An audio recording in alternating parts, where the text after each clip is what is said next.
linear equations in two variables।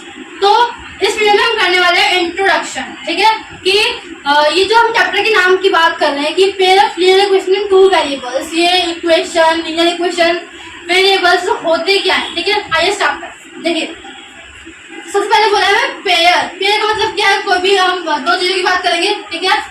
Second thing is linear equation. अब देखो equation तो आपने पढ़ी है, बचपन से पढ़ते हुए आए तो इक्वेशन क्या होती है, ठीक है। अब what do you mean by linear equation? Linear देखो आपको याद हो तो इक्वेशन को हमने 3 पार्ट में कैटेगराइज किया था, ठीक है। Linear equation, quadratic equation, cubic equation, और भी होती है, मेनली हमने 3 ही पढ़ी थी, ठीक है। अब इसमें होती क्या है, लीनियर इक्वेशन मतलब जिसकी पावर 1 हो, ठीक है। क्वाड्रेटिक इक्वेशन हैविंग पावर 2, और क्यूबिक इक्वेशन जिसकी पावर, इसके वेरिएबल की पावर 3 हो। देखिए अगर मैंने लिखा x plus Y is equal to 0, this is a linear equation, क्योंकि देखो इन दोनों में जो पावर दी है वेरिएबल्स की वो 1 है, कुछ नहीं है मतलब 1 है, ठीक है। अगर हम बात करें क्वाड्रेटिक इक्वेशन की तो उसमें पावर क्या होगी, 2 होगी, और अगर हम बात करें क्यूबिक इक्वेशन की तो उसमें पावर जो होती है वो 3 होती है, ठीक है। तो इस चैप्टर में हमें पढ़ना है अबाउट द लीनियर इक्वेशन, मतलब इस चैप्टर में जितनी भी इक्वेशंस ये होंगी सबकी पावर क्या रहेगी, 1 रहेगी, ठीक है।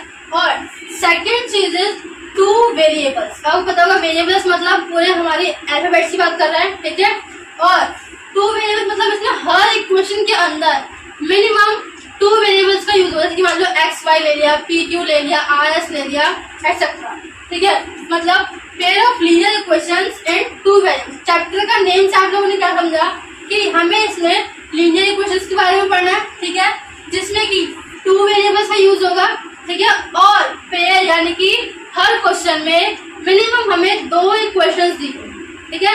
अब देखो इस चैप्टर के अंदर हमें क्या करना है, सबसे पहले हम सीखेंगे कि इक्वेशन को फॉर्म कैसे करना है, ठीक है। उसके बाद हम सीखेंगे कि इन इक्वेशंस को सॉल्व करने के लिए कौन कौन से तरीके हैं, ठीक है। Different formulas, different methods by of solving the equations, ठीक है। 2 इक्वेशंस को सॉल्व करने के लिए कौन कौन से तरीके। तो पहले हम देखेंगे कि जो भी 2 इक्वेशंस गिवन होगी हमें उनकी फॉर्म क्या होगी, ठीक है। देखिए सबसे पहले हर क्वेश्चन में मैंने क्या बोला कि आपको 2 इक्वेशन हमें गिवन, जैसे फर्स्ट इक्वेशन दे दी x plus Y is equal to 0, second equation दे दी 2 प्लस 3y इक्वल टू 0, ठीक है। मतलब देखो पेयर बन गया 2 इक्वेशंस का, ठीक है। पावर 1 यानी कि लीनियर इक्वेशन भी हो गई, ठीक है। थर्ड चीज 2 वेरिएबल्स यानी कि पहला वेरिएबल हो गया हमारे पास x, दूसरा वेरिएबल हो गया हमारे पास y।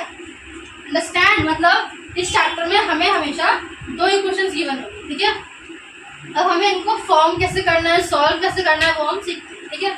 अब देखो इन इक्वेशन के लिए जो फॉर्म दी होगी हमें वो दिया होगा a1x plus b1y plus c1 is equal to 0। This is the form of equation, like हमने क्लास 9 में भी पढ़ा था, what is the form of equation, ठीक है, उस टाइप से। अब यहाँ पे देखो यहाँ पे 2 इक्वेशन है। फर्स्ट इक्वेशन के लिए a1 b1 c1, second equation के लिए क्या फॉर्म होगा a2 plus b2 plus c2 is equal to 0, ठीक है।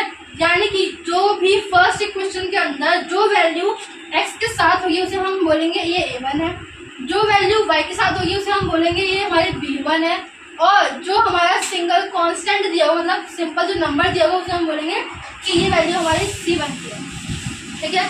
सेम थिंग अगर हम सेकंड इक्वेशन की बात करते हैं उसमें भी जो वैल्यू x के साथ होगी उसे हम बोलेंगे ये हमारा a2 है, जो वैल्यू y के साथ होगी उसे हम बोलेंगे ये हमारा b2 है, और जो सिंगल कांस्टेंट बचेगा उसे हम बोलेंगे ये वैल्यू हमारी c2 है। Okay, I hope you understand, thank you. एक तो लाइक और शेयर ठोक दीजिए, महाकाल का दबा के लाइक और शेयर ठोक लीजिए।